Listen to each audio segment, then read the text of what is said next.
Muy buenas tardes, hermanos, el Señor les bendiga. Vamos a orar para la enseñanza del día de hoy, para que el Señor nos esté hablando desde el primer momento. Padre eterno, te damos gracias por tu amor, por tu misericordia, porque nos permites estudiar tu palabra por este medio. Gracias, Padre eterno, porque tú nos hablas a través de ella día a día. En esta oportunidad que estamos estudiando todo el libro de Mateo, tú nos sigues hablando, tú nos sigues enseñando. Gracias, Padre eterno, por tu misericordia, gracias por este privilegio que me das a mí de enseñar, y también te pido que todos los hermanos que están escuchando verdaderamente reciban tu palabra como viniendo de ti y no de mí, Señor amado. Pone en mi mente y en mi corazón y en mis labios todo lo que tú quieres que diga, Señor amado, para que no me pase nada de lo que diga, Señor, sino que sea todo para tu gloria y honra. En el nombre de Jesús, amén. Bien, vamos a ir a Mateo, capítulo 9, continuando con lo que estamos estudiando. Hemos terminado ya el capítulo 8 la semana pasada. Avanzamos al capítulo 9, versículo 1 al 8. Dice, Jesús sana a un paralítico. Jesús subió al bote y atravesó el lago para regresar a su propio pueblo. Entonces le trajeron a un hombre que estaba en una camilla, pues era paralítico. Cuando Jesús vio la fe que tenían, le dijo al paralítico, «Ánimo, hijo, tus pecados quedan perdonados». Algunos maestros de la ley se dijeron, esta es una ofensa a Dios. Perdón, estoy leyendo otra versión. No me había dado cuenta, me quedó la palabra de Dios para todos. Vamos a leer de vuelta, pero la Reina Valera 1960, que es la que todos tenemos. Entonces, entrando Jesús en la barca, pasó al otro lado y vino a su ciudad. Y sucedió que le trajeron un paralítico tendido sobre una cama. Y al ver Jesús la fe de ellos, dijo al paralítico, «Ten ánimo, hijo, tus pecados te son perdonados». Entonces algunos de los escribas decían dentro de sí, «Este blasfema». Y conociendo Jesús los pensamientos de ellos, dijo, «¿Por qué pensáis mal en vuestros corazones? Porque, ¿qué es más fácil decir? ¿Los pecados te son perdonados? O decir, levántate y anda. Pues para que sepáis que el Hijo del Hombre tiene potestad en la tierra para perdonar pecados, dice entonces al paralítico, levántate, toma tu cama y vete a tu casa. Entonces él se levantó y se fue a su casa. Y la gente al verlo se maravilló y glorificó a Dios que había dado tal potestad a los hombres. Amén, a la palabra de Dios. Bueno, continuamos, ¿no? Inmediatamente después eh, de lo que vimos la semana pasada, que fue el tema de los endemoniados de Gadarenos.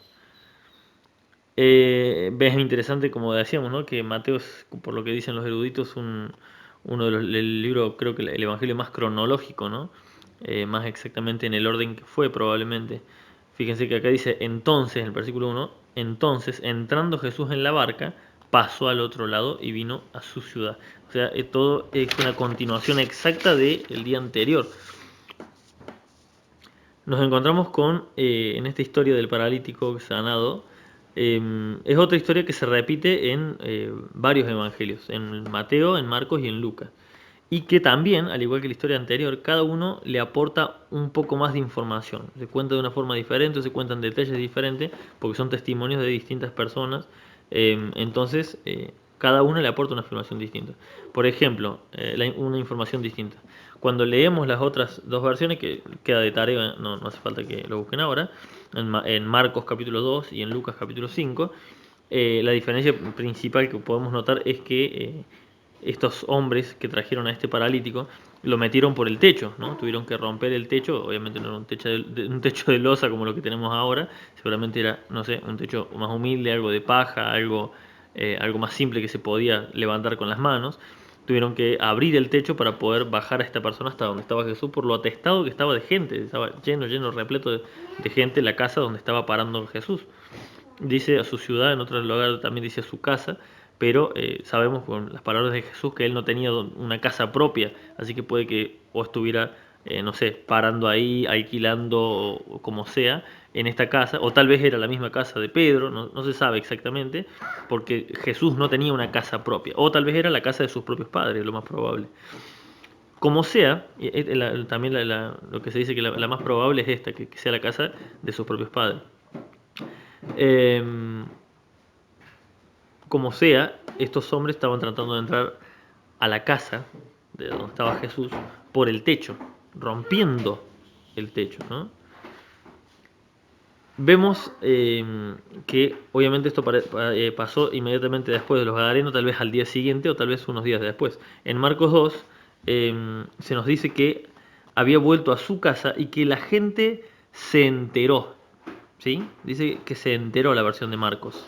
Eh, y por eso fueron a buscarlo a su casa. Si se enteraron, quiere decir que no volvió de una forma muy vistosa que todo el mundo lo viera por la calle. Muy probablemente tal vez estaba en la casa tratando de descansar un poco, ¿no? Porque dice que se enteraron que estaba en la casa, ¿no? Se ve que no, Jesús no lo quiso hacer público, ¿no?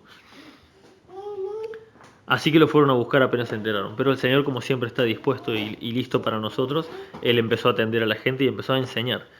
Otro detalle también que se da en los otros libros, creo que en el de Marcos especialmente, que dice, o en el de Lucas, que dice que el Señor, sí, en el de Lucas dice, el Señor estaba enseñando, ¿sí? Se enteraron y fueron a buscarlo a la casa de Jesús y él se puso a enseñarles.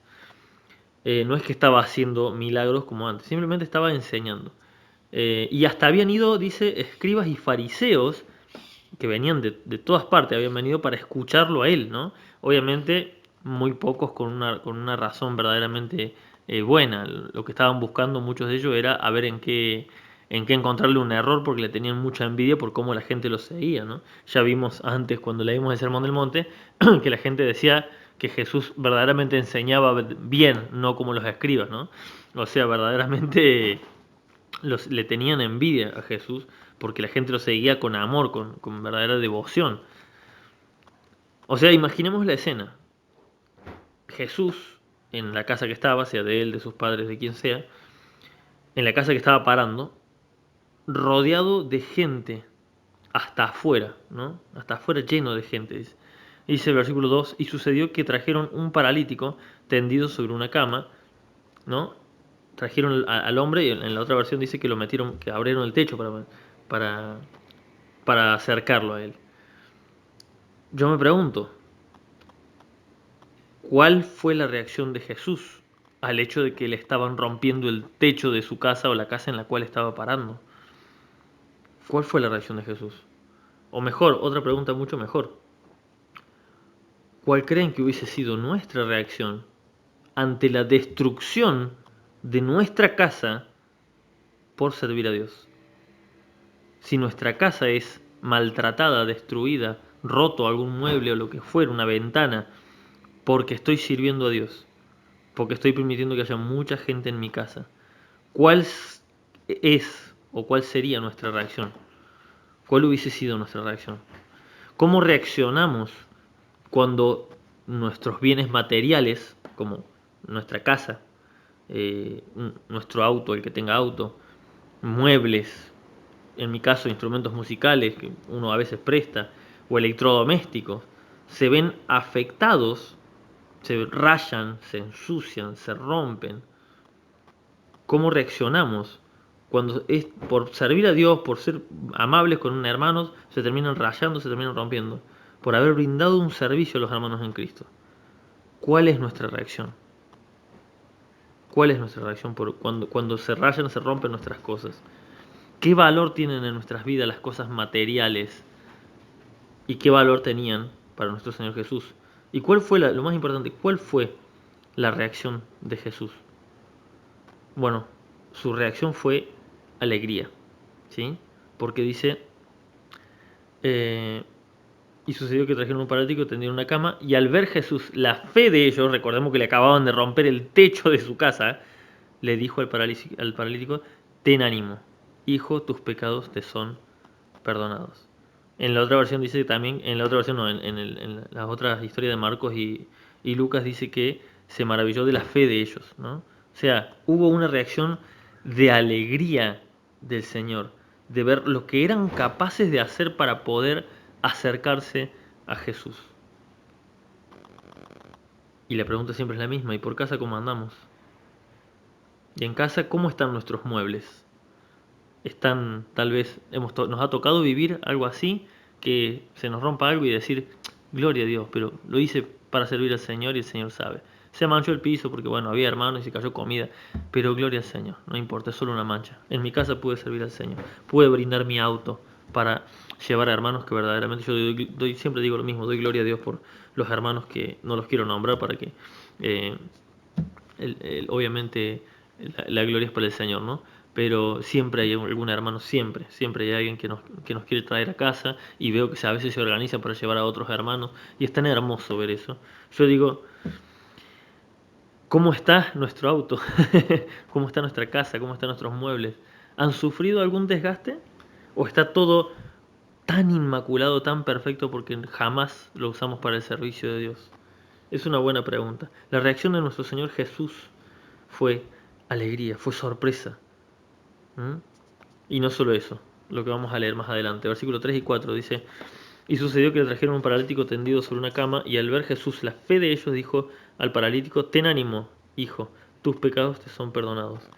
Entonces algunos de los escribas decían dentro de sí, este blasfema. Quiero que leamos la versión de Marcos, este pedacito, Marcos capítulo 2, versículos 6 y 7. Estaban allí sentados algunos de los escribas, los cuales cavilaban en sus corazones. ¿Por qué habla este así? Blasfemia, dice. ¿Quién puede perdonar pecados sino solo Dios? Este es uno de los mejores ejemplos de lo que Pablo dijo en 1 Corintios capítulo 8, versículo 1, ¿no? El conocimiento envanece, pero el amor edifica. ¿Por qué? Porque estos hombres conocían verdades de Dios. Fíjense lo que decía acá en Marcos. Blasfemia dice Jesús. ¿Por qué? Porque ¿quién puede perdonar pecados sino Dios? Eso es muy sabio, es cierto. Nadie tiene la autoridad para perdonar pecados, solamente Dios. Lo que pasa es que ellos estaban tan cegados que no querían ver ni entender que quien estaban viendo enfrente a Jesús es Dios hecho hombre.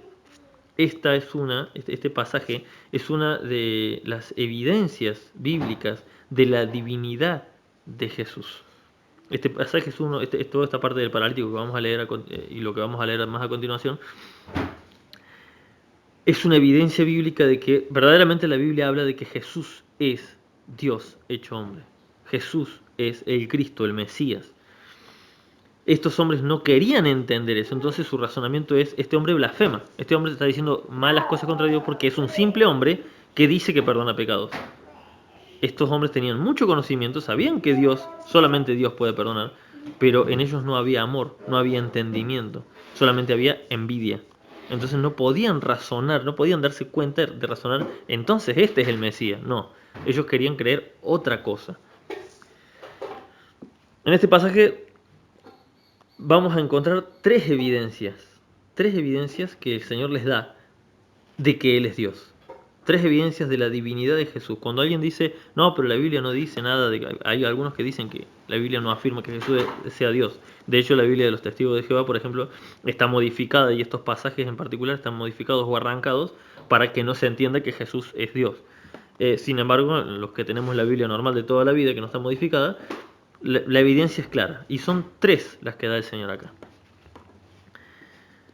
El perdón que le otorga a este hombre, a este paralítico, es la primera evidencia, y no solo es la primera, es la más importante de todas. ¿Por qué? Porque ¿de qué sirve que el Señor hubiese sanado al paralítico y el paralítico se iba después al infierno? El mismo Señor nos dice, si tu mano es ocasión de caer, obviamente esto es simbólico, no es que nos cortemos la mano, sino que arranquemos de nosotros todo lo malo, todo lo que nos cause ocasión de caer. Dice, si tu mano te hace ocasión de caer, mejor cortate la mano, porque te conviene entrar al cielo con una mano menos que irte al infierno con las dos manos. Es obviamente, como ya lo hemos explicado en alguna oportunidad, Esto no quiere decir que uno ande cortándose las manos, porque si no estaríamos todos mutilados. Se refiere a que arranquemos de nuestra vida todo aquello que nos lleve a tropezar. Si un programa de televisión nos está llevando a tener tentaciones con los ojos, no lo miremos más, apaguemos más la tele, hagamos otra cosa, busquemos otra actividad. Si te frecuentar a ciertos amigos nos hace que nuestro lenguaje se suelte y empecemos a decir malas palabras, y bueno, papá, cortá, esa es la mano que tenemos que cortar. Esos amigos, lamentablemente hay que cortarlos, porque nos están llevando por mal camino. Entonces, ¿de qué le servía a este hombre que Jesús le diera la sanidad y a este paralítico recuperara el caminar y el andar bien y después se vaya al infierno? No, esta persona necesitaba algo mucho más urgente y el Señor tenía el poder de darla, el perdón. Obviamente a los ojos de cualquier persona la necesidad más grande y evidente de este hombre era la sanidad física, pero, y aquí hay otra evidencia más, Dios todo lo ve y todo lo sabe. Y Jesús sabía bien que había dentro de este hombre una necesidad más urgente de atender antes que la enfermedad. También es muy probable, muy posible, mejor dicho, es muy posible que precisamente esta enfermedad fuera consecuencia de su pecado, porque como ya hemos visto, el Señor Jesús trata con todos distintos y a muchos los sanó de una, pero a este hombre en particular tuvo que perdonarle los pecados primero para luego sanarlo. No quiere decir que todas las enfermedades son causa del pecado, el Señor ya lo deja claro más adelante a eso, cuando le preguntan quién pecó, este hombre o sus padres para que haya nacido ciego. Y Jesús le dice, no pecó ni él ni sus padres, lo que pasa es que esto fue para que hoy se manifieste la gloria de Dios.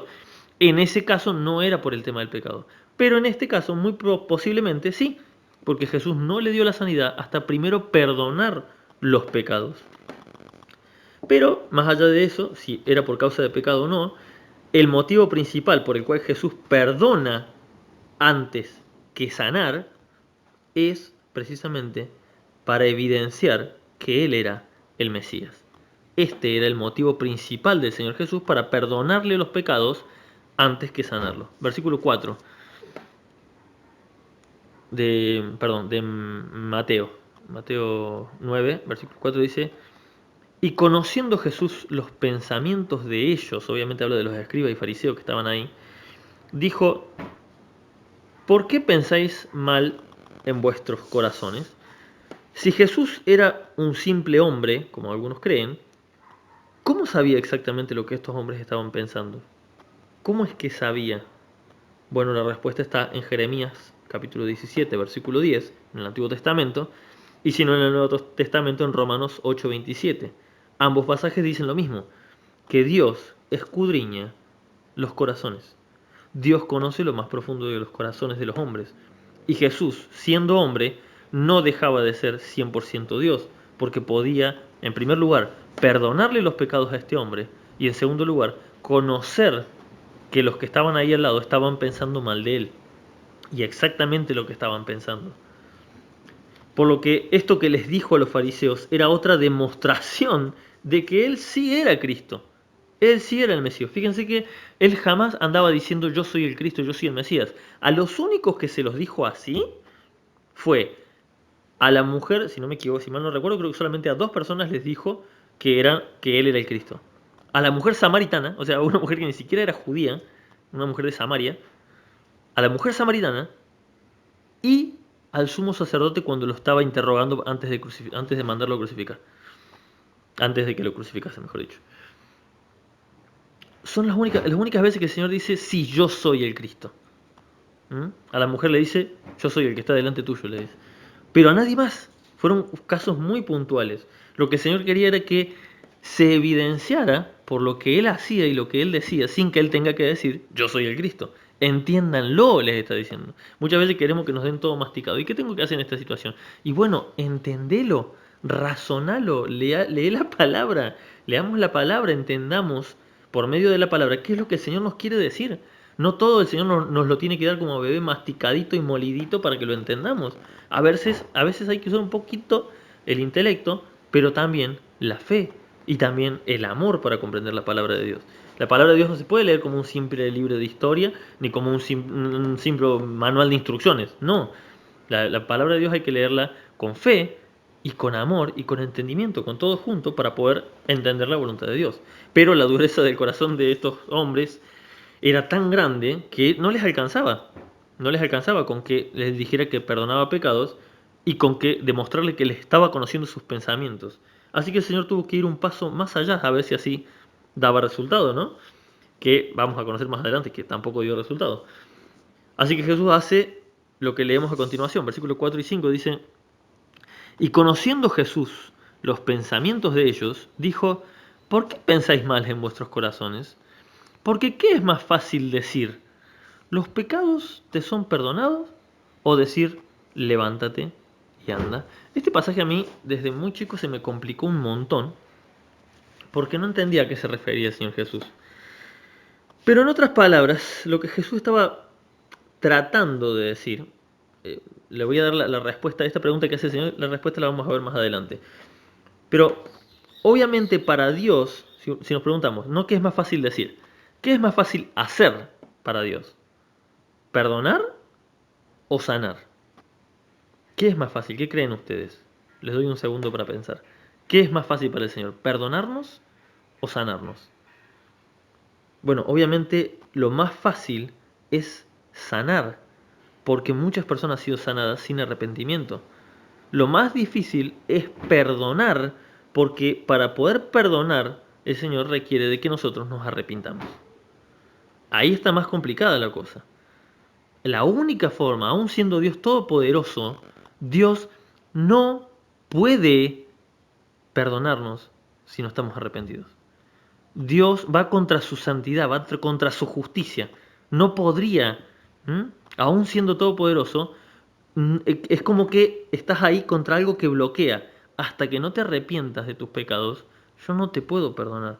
Lo que nos da la pauta de que el Señor, conociendo el corazón del paralítico, estaba entendiendo de que este hombre no solamente venía a buscar sanidad, este hombre se estaba arrepintiendo de sus pecados en su corazón. Este hombre se estaba sintiendo verdaderamente arrepentido de su vida de pecado. Y por eso el Señor lo primero que le dice es: tus pecados te son perdonados. ¿Por qué? ¿Por la fe de entrar por el techo? No, porque el Señor conocía el corazón de este hombre. Entonces, es más fácil de hacer para el Señor, es más fácil sanar, porque mucha gente ha sido sana. Dios puede sanar a cualquier persona. He conocido a mucha gente que Dios ha hecho milagros de sanidad y se han ido al mundo. Eso es más fácil de hacer. Ahora la pregunta es, lo que pregunta el Señor es: ¿qué es más fácil decir? ¿Sí? ¿Qué es más fácil decir? Vamos a ver a continuación cómo se responde esto. Versículo, vamos a leer desde el 5 hasta el 7. Dice: porque ¿qué es más fácil decir? ¿Los pecados te son perdonados? ¿O decir, levántate y anda? Pues, para que sepáis que el Hijo del Hombre tiene potestad en la tierra para perdonar pecados. Esta frase está complicada porque hay que leerla entender cómo es la situación. Entonces ahí entre paréntesis dice entonces al paralítico: levántate, toma tu cama y vete a tu casa. Tenemos que leer esto ahora. Cuando hay un paréntesis, esto es una aclaración. Entonces en ese momento le dijo al paralítico. Así que releamos, pero sin el paréntesis, porque ya estamos entendiendo que ahí le habla al paralítico. Le está hablando a los fariseos e inmediatamente mira al paralítico y le habla. Entonces queda así. ¿Qué es más fácil decir? ¿Los pecados te son perdonados? ¿O decir, levántate y anda? Pues para que sepáis que el Hijo del Hombre tiene potestad para perdonar pecados, levántate, toma tu cama y vete a tu casa, le dice en ese momento al paralítico, ¿no? Entonces, él se levantó y se fue a su casa. Acá está la respuesta de lo que acaba de preguntar el Señor. En la actualidad existe una religión que todos conocemos, que es la más famosa acá en Argentina y en la gran mayoría de los países del mundo.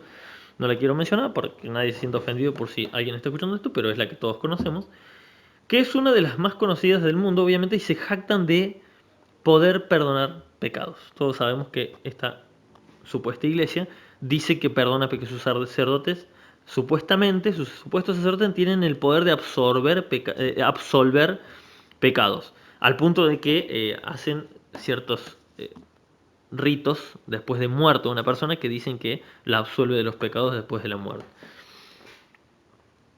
Ellos dicen que a los que confiesan sus pecados, a ellos, no a Dios, ellos tienen el poder de absolverle los pecados, de perdonarle los pecados.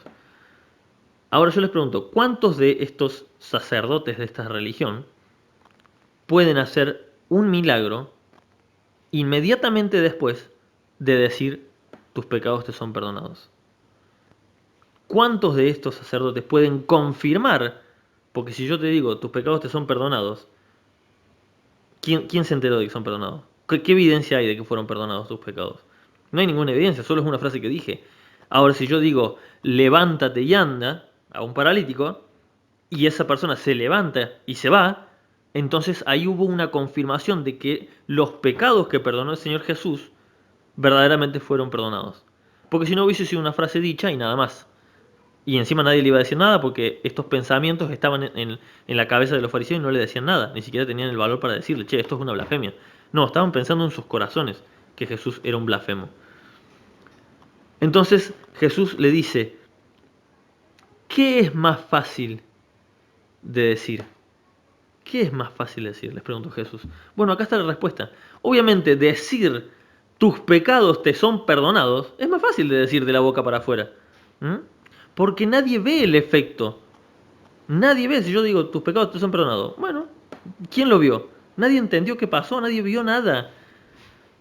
Eso es más fácil de decir, eso cualquiera lo puede decir. Pero decir, levántate, toma tu lecho y anda, no cualquiera se anima. Porque al decir esa frase, al decirle a un paralítico eso, todos los que estén ahí cerca se van a dar vuelta por curiosidad a ver qué pasa. Aún si no creen en Dios, aún si son recontra ateos y no creen que vaya a pasar nada, se van a quedar ahí parados mirando a ver qué pasa. A ver, ¿este paralítico se va a levantar o no va a pasar nada? Aunque sea por morbo, por curiosidad. ¿Qué es más fácil decir? Y obviamente tus pecados te son perdonados.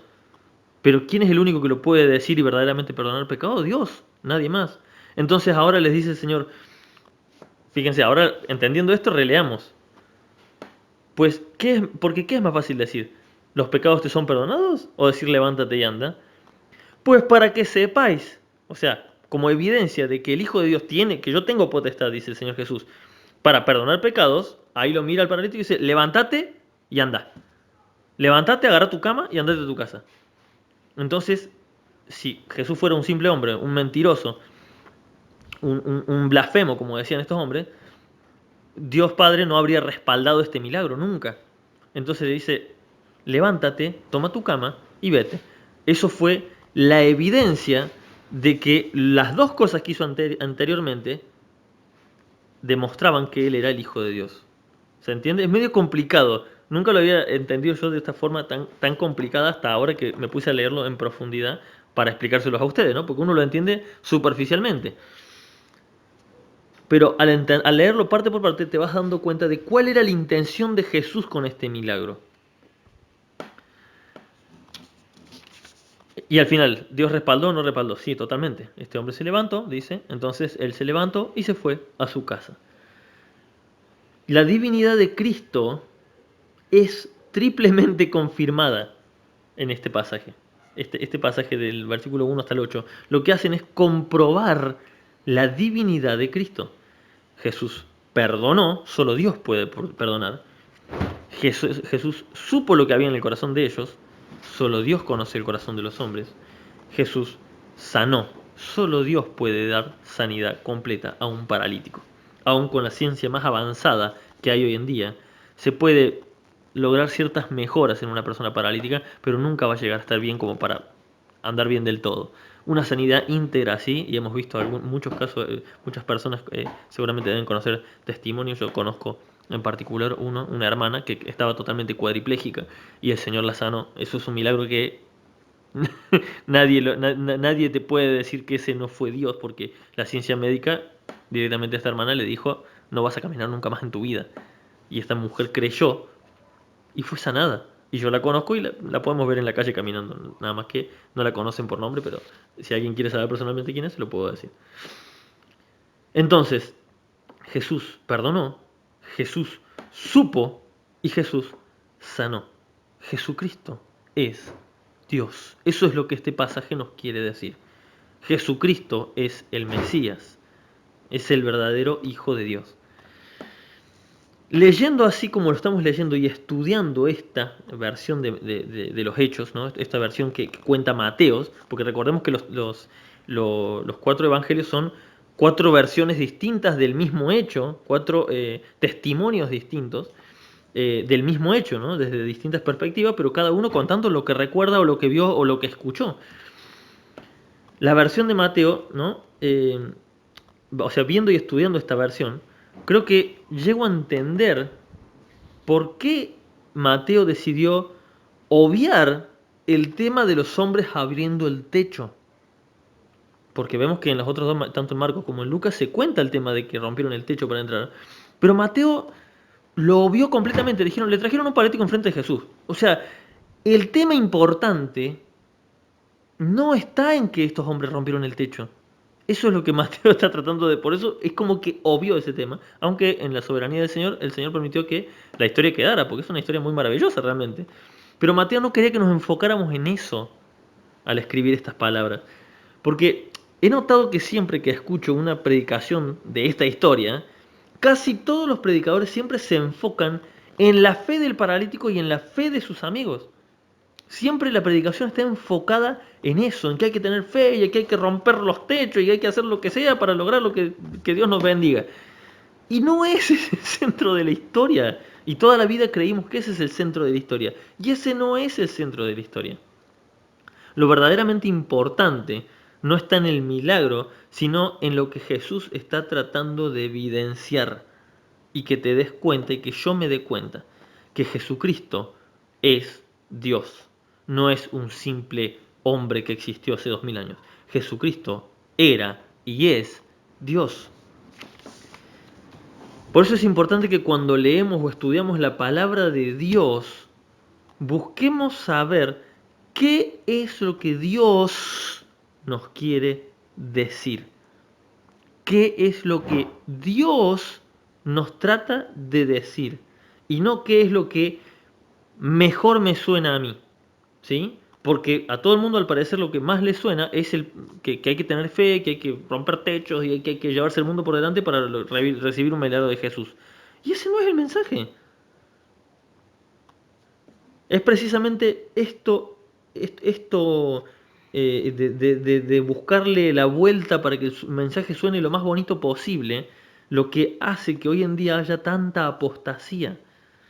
Es precisamente esto lo que hace que mucha gente se desvíe y empiezan no, que esto es para acá, que esto es para el Nuevo Testamento, que esto es para el Viejo Testamento.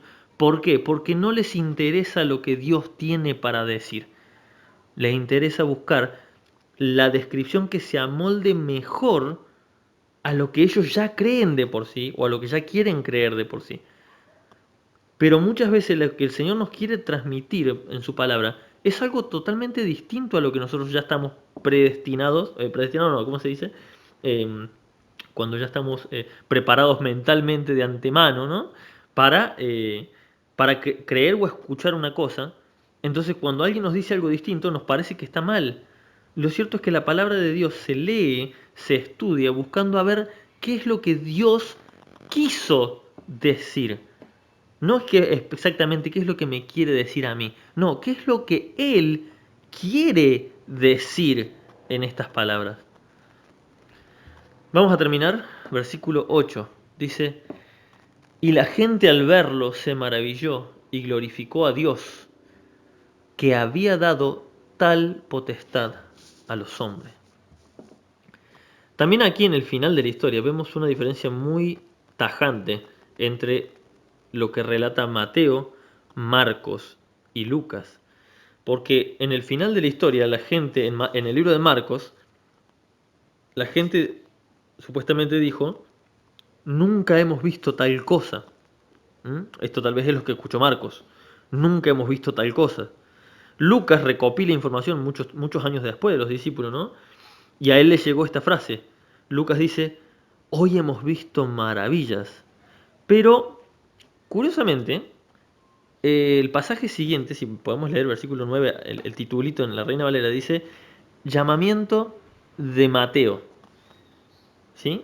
Y empieza pasando Jesús de allí, ve a un hombre. O sea, inmediatamente después de esto que acabamos de leer, el Señor llama al discipulado, al escritor del libro que estamos leyendo. O sea, de todos los testimonios que escucharon, el que seguramente tuvo el testimonio más fresco, más cercano, fue Mateo. Porque él, justo en ese momento, el Señor lo llama, justo después de estos hechos. Y si justo ahí lo llamó a Mateo, ¿m? Muy probablemente, Mateo tuvo que haber estudiado, buscado, haber preguntado a los otros qué pasó con Jesús, qué estuvo haciendo. El que tenía la información más fresca, sin duda, fue Mateo. Por eso Mateo se acordaba que eran dos endemoniados gadarenos y no uno. Es muy importante esto, que lo sepamos. Porque acá veamos cómo dice el versículo 8. Y la gente al verlo se maravilló y glorificó a Dios. Ok, hasta ahí todo bien. Pero fíjense lo que decía. Que había dado tal potestad a los hombres. ¿Acaso Dios, esto es lo que la gente decía, wow, o sea, Dios nos dio potestad de perdonar pecados, dijo la gente. Eso es lo que entendió la gente. Dios le dio a un hombre la capacidad de perdonar pecados. ¿Acaso Dios nos dio a los hombres la potestad de perdonar? O sea, de perdonar pecados. Podemos perdonar los unos a los otros, obviamente. Los pecados que se cometen contra mí yo los puedo perdonar, obviamente. Pero ¿yo puedo perdonar pecados delante de Dios? No, obvio que no. Y esto los fariseos lo sabían bien. Solo Dios puede perdonar pecados, nadie más.